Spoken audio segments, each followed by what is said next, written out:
Target হচ্ছে ইসলাম, যে ইসলামকে হিন্দু মন্দিরে ইসলামী শিক্ষা বইয়ের মধ্যে মন্দিরের ছবি টবি, তারপরে এই যে আপনার হলো সমকামিতা, বিভিন্ন জিনিস দিয়ে এটাকে, যার প্রভাব আসর এখনও কিছু কিছু রয়ে গেছে।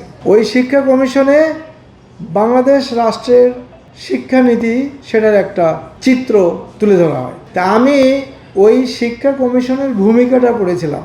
ওই শিক্ষা কমিশনের ভূমিকায় কুদরতে খুদা লিখতেছে যে মহামান্য রাষ্ট্রপতি বাংলাদেশকে ভবিষ্যতে একটি সমাজতান্ত্রিক আদর্শভিত্তিক রাষ্ট্র প্রতিষ্ঠা করতে চান এবং এই সমাজতান্ত্রিক আদর্শভিত্তিক রাষ্ট্র প্রতিষ্ঠার জন্য যে ধরনের নাগরিক দরকার, তাদের জ্ঞান দরকার, সেই বিষয়টা সামনে রেখে এই শিক্ষা প্রস্তাবনা উপস্থাপন করা হলো। আর সেটা কি ছিল? ধর্মবিমুখ, মানে শিক্ষা ব্যবস্থায় কোনো ধর্ম রাখা যাবে না। ধর্ম নাকি শিক্ষা ক্ষেত্রে বাধা, বিজ্ঞানের ক্ষেত্রে নাকি বাধা। এই শিক্ষায় এই কোরআন হাদিস এগুলো সব কিছু উঠে দেওয়া হলো।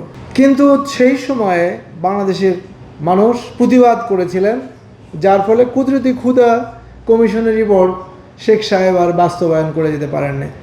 কিন্তু ওনার মেয়ে গত 15 বছরে সেইটা বিভিন্ন কায়দায় প্রায় 80% বাস্তবায়ন করে ফেলেছিলেন, যে ইসলামকে হিন্দু মন্দিরে ইসলামী শিক্ষা বইয়ের মধ্যে মন্দিরের ছবি টবি, তারপরে এই যে আপনার হলো সমকামিতা, বিভিন্ন জিনিস দিয়ে এটাকে, যার প্রভাব আসর এখনও কিছু কিছু রয়ে গেছে।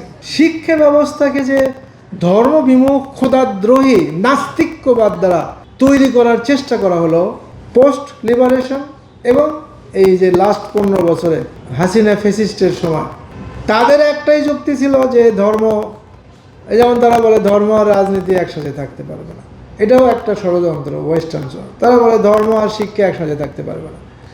এইগুলো তার মানে টার্গেট হচ্ছে ইসলাম, যে যদি ইসলাম জানে তাহলে মানুষ ইসলামে যেহেতু ইসলাম ধর্ম ছাড়া অন্য কোনো ধর্মে কিন্তু এই যে রাষ্ট্রচিন্তা, অর্থনীতি, সমাজনীতি, বিচার ব্যবস্থা, সমরনীতি, বৈদেশিক সম্পর্ক রাসূলুল্লাহ সাল্লাল্লাহু আলাইহি ওয়াসাল্লামের মদিনা রাষ্ট্রে যেভাবে ছিল, এই ধরনের অন্য কোনো ধর্মে কিন্তু এই সব বিষয় নাই। যার জন্যে পাশ্চাত্য এরা ইউরোপ আমেরিকায় তাদের জন্য অন্য ধর্ম নিয়ে তাদের মাথা ব্যথা না। তাদের মাথা ব্যথা হচ্ছে ইসলামকে কিভাবে দাবায় রাখা যায় এবং মুসলিমদেরকে যাতে আবার সেই মধ্যযুগের স্বর্ণযুগে আবার যাতে মুসলমানরা রিভাইভ করতে না পারে, সেই জন্য প্রত্যেকটা মুসলিম দেশে দেশে তাদের অনুগত দাস বসিয়ে দিয়েছে এবং শিক্ষা ব্যবস্থায় তাদের ভূত বসিয়ে দিয়েছে।